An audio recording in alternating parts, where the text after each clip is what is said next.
Assalamualaikum warahmatullahi wabarakatuh. Bismillah, alhamdulillah. Wassalatu wassalamu ala rasulillah. La hawla wa la quwata illa billah. Amma ba'du. Pemirsa yang dirahmati Allah subhanahu wa ta'ala, pertemuan kali ini saya akan menerangkan tentang sholat sunnah. Kemarin sudah saya terangkan tentang sholat fardu atau sholat wajib. Ada fardu ain, ada fardu kifayah. Sekarang sholat sunnah. Sholat sunnah itu bermacam-macam bentuknya, namanya, untuk menambah amal ibadah kita. Yang sholat wajib pokoknya modal kita. Sholat sunnah adalah untungnya yang kita lakukan, karena hidup itu harus, yaitu untung atau rugi. Seperti kita berdagang, ya, kita berdagang itu harus ada untungnya dan ada ruginya. Kita juga menjalankan ibadah sholat, ya, karena untuk kehidupan di akhirat kelak kita juga harus memikirkan untung dan ruginya kita hidup. Kalau kita ini enggak menjalankan perintah Allah, berarti kita termasuk orang yang rugi. Kalau kita menjalankan perintah-perintah Allah Subhanahu wa taala, itulah orang yang beruntung. Karena kita ini hidup itu ada terusannya, yaitu hidup setelah kematian. Nah, hidup di dunia ini hanya hidup sementara.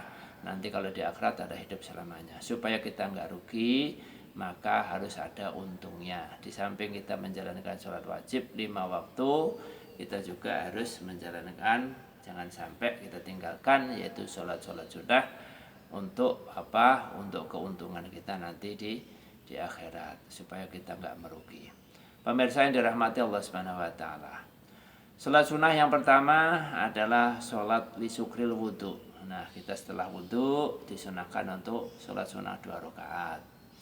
Kemudian sholat sunnah tahiyatul masjid. Sebelum kita duduk masuk masjid, ya, kaki kanan dahulu kita masuk, bismillahirrahmanirrahim, Allahumma aftahli abwaba rahmatik.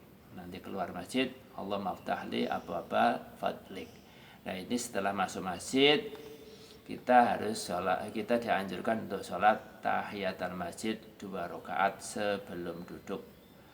Pemirsa yang dirahmati Allah Subhanahu wa taala, kemudian sholat sunnah rawatib. Nah, sholat sunnah rawatib ini adalah sholat yang mengiringi sholat fardu. Sebelum dan sesudahnya sholat fardu itu ada sholat sunnah, yaitu disebut dengan sholat rawatib, atau yang disebut dengan sholat qobliyah dan ba'diyah. Kemudian sholat duha. Sholat duha ini dilaksanakan pagi hari, yaitu teriknya matahari kira-kira satu tombak. Tombak itu kalau disandarkan nggak jatuh, nah itu sudah bisa melaksanakan sholat duha sampai sebelum zuhur. Nah, itu masih bisa menjalankan sholat duha. Ini jumlahnya ada 2 sampai 12 rakaat, ya, 2 rakaat sampai 12 rakaat. Kemudian sholat witir. Sholat witir ini paling sedikit 1 rakaat, paling banyak 11 rakaat, ya. Itu bisa dijalankan di luar Ramadan maupun di dalam Ramadan. Kemudian sholat tarawih. Sholat tarawih ini khusus itu di bulan Ramadan saja, tidak bisa dijalankan di bulan-bulan lain, hanya di bulan Ramadan saja. Pelaksanaannya setelah sholat isya, ya, sholat isya terus kita menjalankan, boleh tengah malam boleh, sepertiga malam boleh. Jumlahnya tidak tertentu, terserah, ya, mau 2 rakaat. Yang paling banyak adalah ada yang menjalankan 36 rakaat, ada yang 20 rakaat, ada yang 11 rakaat, terserah kemampuan kita, ya. Kalau kita mengikuti anjuran Rasulullah SAW untuk mengikuti sahabat Umar, ya kita ikuti sahabat Umar yang beliau memberikan fatwa, yaitu sholat tarawih ada 20 rakaat plus witir 3. Ini dijalankan beliau juga mengikuti sunnah Rasulullah Shallallahu Alaihi Wasallam. Kemudian yaitu sholat istikharah. Sholat istikharah itu sholat yang minta kebaikan suatu perkara yang kita jalanin.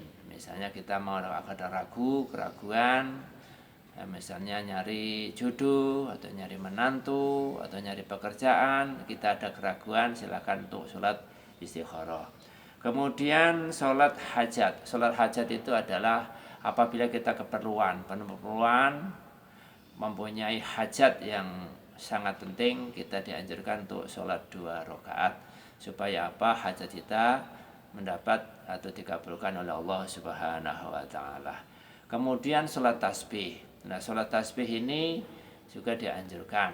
Ada 300 tasbih dijalankan 4 rakaat. Nanti insya Allah pelajaran berikutnya.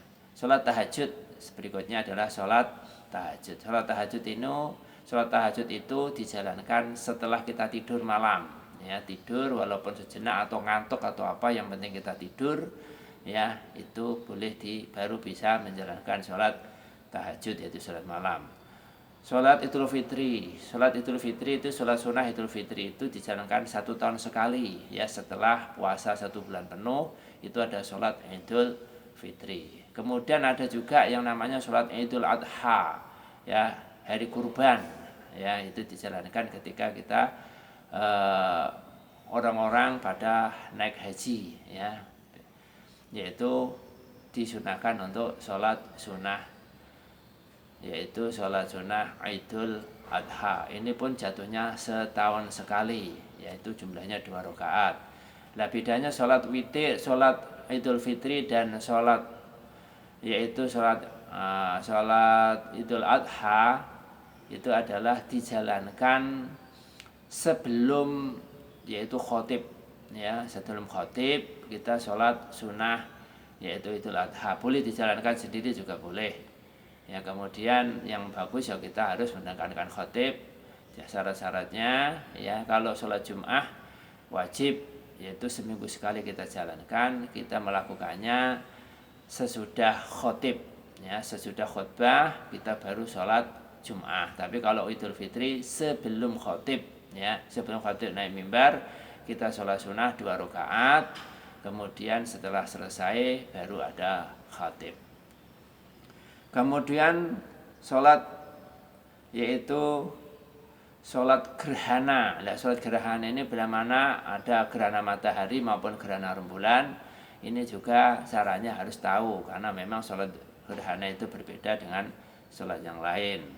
Kemudian sholat-sholat yang lain, ya semuanya itu adalah anjuran kalau bisa kita laksanakan, karena memang ini sholat sunnah. Boleh kita tidak menjalankan, boleh kita dijalankan, tapi kalau bisa ada waktu, ada kesempatan, silakan untuk dijalankan, karena sholat-sholat sunnah inilah untuk menambah atau keuntungan ibadah kita di hadapan Allah Subhanahu wa taala, untuk menyempurnakan sholat-sholat fardu, ibadah-ibadah kita yang wajib.